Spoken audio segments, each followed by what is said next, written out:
Hello and welcome to Halton Middle School. We're going to start simple here. If you just Google Birdville ISD, you're going to see some basic necessities. First off, your calendar. If you go to our current 2019-2020, you can plan accordingly with bad weather days. You can see on here it tells you when each semester ends, so that way you can keep the students up to date at all times. Let's see what else. If we go to our staff page, that's a good one. This also is how I recommend to students how to check their grades. I'll say just type in Birdville Skyward and it will pull that up for them and they know how to check their grades. So now I'm going to jump right into the staff page.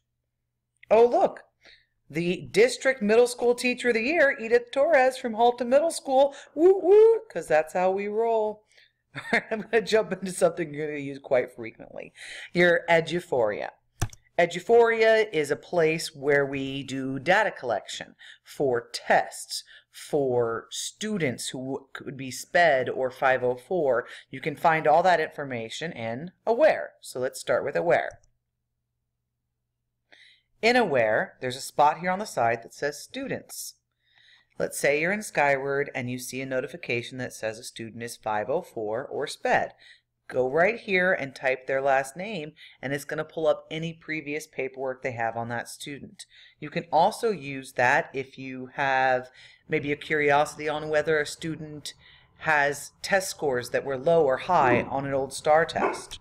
Okay, other than students, and if you click Analyze, that's where you can see any of the assessments that have already been done, as far as I want to look up how did my student do on an old CBA, or I always like to look at old STAR results. You can see the different STAR testing in different subjects, not just your own subject.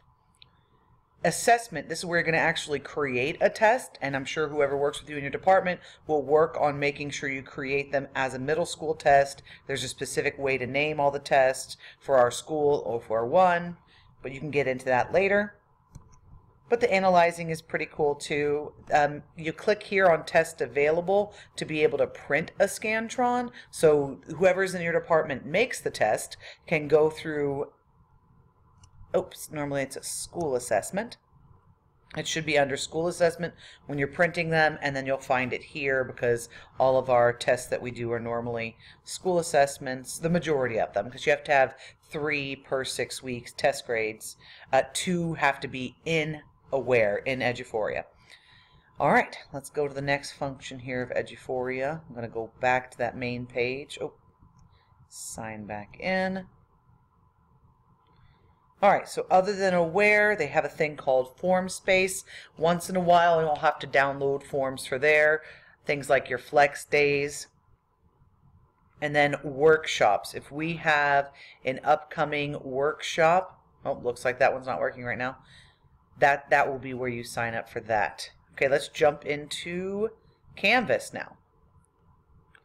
Canvas is something that your not just school coordinator, but district coordinator will have their stuff.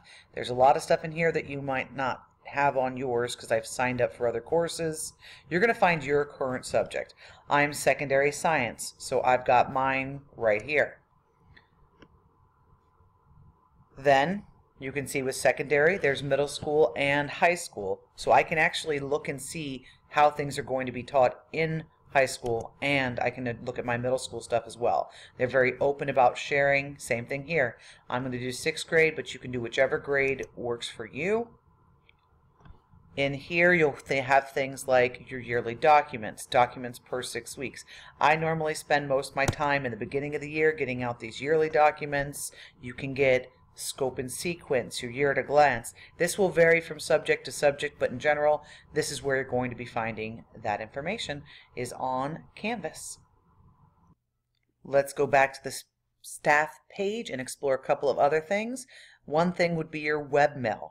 Even though you can't use your Outlook at home, this little Outlook, you can use that at school, but at home, you have to log on through your webmail. You can also talk to tech support and make sure you get your email onto your cell phone so that you can receive school emails there as well.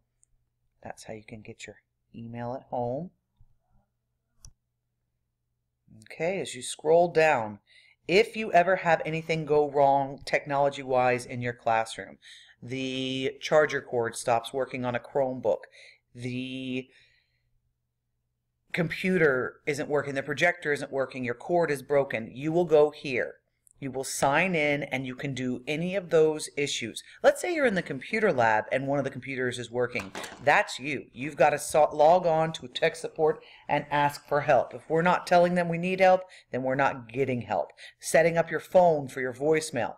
That's important. Right away, you got to get in and make sure that your phone is for you. Setting up printers, that one's an easy one, but easier to show you in person. So ask me about it, or even the head of the department, and they'll be able to help you set up a local printer. We never print on our printers more than a copy or so because the hallway printers use up way too much ink. We normally do our mass producing from the main copier in the teacher's lounge, and I'm sure Courtney will help you set that up. If you have any more questions, I'm Lynette Frazier. Feel free to ask me. And I have another video that's great about Skyward. Feel free to watch that.